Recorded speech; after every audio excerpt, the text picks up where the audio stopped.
जहरीला लुकआउट हुआ है खेसारी लाल यादव की नया फिल्म फिल्म का नाम है अपराधी। जी हाँ दोस्तों, जैसे ही लुक जारी हुआ है खलबली मच गई है भोजपुरी इंडस्ट्री में। आप लोग भी देख सकते हैं फरिश्ते के बाद खेसारी लाल यादव के अपराधी फिल्म का फर्स्ट लुक आउट हुआ है। इसके जो निर्देशक है वह है शेखर शर्मा।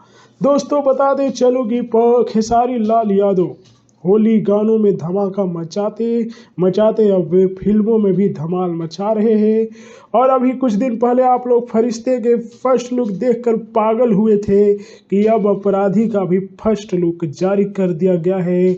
और बताते चलो कि इस फिल्म में आप लोगों को खेसारी लाल यादव के अलावा रितु सिंह, रक्षा गुप्ता जैसी बड़ी अभिनेत्री नजर आएंगी।